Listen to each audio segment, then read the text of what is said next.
Lu kalau sebagai laki-laki, ya di dalam hidup lu tidak mencoba untuk menjadi manusia, seorang manusia yang kaya. Gue itu nggak paham buat apa ada lu hidup di dunia ini.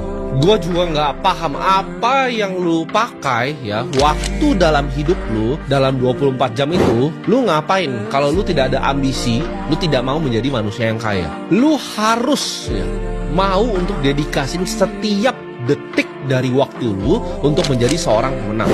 Kalau lu mau ke puncak, lu mau mendaki gunung yang beres, terjal dan tinggi sekali, itu lu harus do whatever it takes. Apapun yang lu harus lakukan, lu lakukan. Apapun yang lu harus lakukan demi uang, lu lakukan. Mau lu naik, nanti kaki lu bisa patah, lu bisa jatuh dan mati, tapi lu coba untuk naik. Dan lu akan lihat banyak yang jatuh di kiri kanan lu. Dan lu mungkin akan jatuh, kaki lu mungkin atau tangan lu yang patah. Tapi gue di sini untuk kasih tahu lo, ya, semua perjuangan lo untuk naik gunung tersebut itu akan worth it di ujungnya. Gue sadar, ya, di saat gue umur 15 tahun, ya, gue harus lanjut bayar sekolah gue sendiri, gue harus bayarin nyokap gue makan, gue harus bayarin tempat tinggalnya nyokap gue, karena dia kasihan, dia bikin-bikin lempar. Di situ gue sadar gitu, di umur 15 tahun hidup gue sadar gue harus jadi orang yang kaya. Gue akan do whatever it takes untuk bisa kasih nyokap gue makan, untuk bisa sekolahin adek gue, untuk bisa bantu bayarin kuliah cici gue.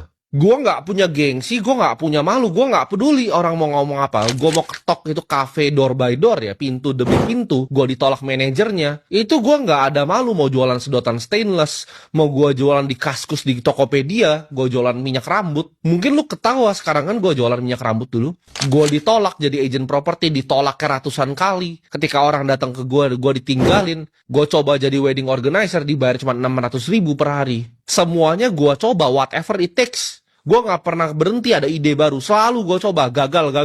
Gue coba, gagal, gue coba lagi. Gue itu ketika miskin, ya, ketika gue gak punya duit dan gue lihat nyokap gue sulit, itu gue gak bisa tidur malam-malam. Gue gak paham lu orang-orang miskin yang bisa tidur dengan tenang. Gue itu kalau miskin, ya, gue anxiety. Malam-malam itu gue gak bisa tidur. Gue cuma pikir gimana cara gue jadi kaya. Gue Google terus, how to get rich setiap malam. Setiap detik, ya, setiap menit, setiap nafas yang gue hembuskan, itu yang gue pikirin. Gimana caranya saya jadi orang kaya? Di situ gue tahu, ini orang main gamenya beda nih sama yang gue mainin nih. Ada yang dia tahu, yang gue nggak tahu. Dan di situ gue coba untuk cari tahu. Gue nggak bisa mikirin hal lain selain jadi kaya. Gue dulu mikir, oke, kalau gue kaya, gue akan bawa nyokap gue, terserah dia mau jalan-jalan kemanapun. Dan sekarang sebulan, ya, nyokap gue bisa jalan-jalan 2-3 kali. Gue lagi syuting di sini, dia udah jalan-jalan.